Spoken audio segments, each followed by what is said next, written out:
यार ये स्पिरिचुअलिटी में इतना उतार चढ़ाव क्यों है? जैसे ही ध्यान में इतना गहरा एक्सपीरियंस मिलता है फिर क्यों पटका जाता हूँ मैं? ऐसा सवाल आया है। तुम कभी सिनेमा घर गए हो जिसमें तुमने मूवी देखी है कि हीरो बड़ा बलवान है, विलन को पटक रहा है, सारी चीज़ें सही कर रहा है, दुनिया में नेकी ला रहा है। जैसे ही लोग ऐसी फिल्म देख के सिनेमा घर से बाहर निकलते हैं, तुमने देखा होगा वो चौड़े में चलते हैं 15-20 मिनट के लिए। फिर 15-20 मिनट के बाद कोई उल्टा सीधा कुछ बोल दिया, थोड़ा सा सुकड़ गए, हवा निकल जाती है। ऐसा ही कुछ ध्यान में होता है। बात सिर्फ उल्टी है कि वहाँ पे तुम्हें सत्य का अनुभव हो रहा है। ध्यान में क्या होता है, तुम इस छोटे से अहंकार से बाहर फैलने लग जाते हो, और उस फैलने में एक आनंद है, एक प्रेम है, एक अपनापन है। अपने आप को हर जगह देखने लग जाते हो, बहुत प्रेम आता है अंदर। और जैसे ही बाहर निकलते हो ध्यान के सिनेमा हॉल से, कोई ने किसी ने उल्टा कुछ बोल दिया, दुनिया में कुछ देख लिया, बीटी चालू हो जाती है, एकदम बैड ट्रिप। यही है अध्यात्म का क्रैश। पर ये क्रैश ऐसा नहीं है कि व्यर्थ है।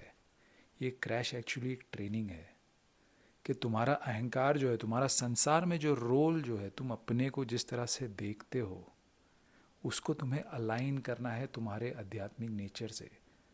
तुम्हारी रोज़मर्रा की ज़िंदगी में क्या तुम उससे अलाइन हो, ये हमें देखना है। कितना कुछ चल रहा है हमारी ज़िंदगी में जो स्पिरिचुअल नेचर से अलाइन ही नहीं है। वहाँ पे तुमने इतना अपनापन देखा, इतना प्रेम देखा, इतना आनंद देखा, पर रोज़मर्रा की ज़िंदगी में क्या ऐसा चल रहा है? हमारी इतनी आदतें हैं, हमारे इतने दुर्भाव है लोगों के लिए, इतनी जजमेंट है, कितना कुछ चल रहा है और सबको गाइडेंस मिल रहा है। चाहे मूर्ख से मूर्ख आदमी हो, उसे भी गाइडेंस मिल रहा है उसे क्या करना चाहिए। गाइडेंस अपने स्वभाव से ही अंदर से ही आ रहा है, पर हम वो करते नहीं हैं। और जो करते नहीं हैं तो वही चक्र जो है चलते जाता है और गूढ़ होते जाता है और पैर जमते जाते हैं इस संसार में, और वहाँ से दूरी बनने लग जाती है। इसलिए तुमने देखा होगा जो नए नए स्पिरिचुअल लाइन में आते हैं, ध्यान करने लगते हैं, उनको काफ़ी सारे एक्सपीरियंस होते हैं, बिगिनर्स लक जो होता है। पर फिर जो है वो अपने गाइडेंस को सुनते नहीं है। यहाँ तक कि अपना खाना पीना, जो भी योग के सारे जो पहले के 5 जो अंग है, यम, नियम, आसन, प्राणायाम, प्रत्याहार, ये सब साइंस ही तो है कि हमें हमारी जो ज़िंदगी है वो कैसे जीनी है। पर हम वो साइंस को फॉलो नहीं करते। और पूरा योग यही तो है कि हमारी जो सांसारिक जीवन है उसको अलाइन करना है जो हमारा आध्यात्मिक नेचर है। ये अर्जुन जो है, अर्जुन को कृष्ण से अलाइन करना है कि कृष्ण जो उपदेश दे रहे हैं क्या वो अलाइन है। जिस दिन अलाइनमेंट आ गई, क्रैश होना बंद कर जाएगा।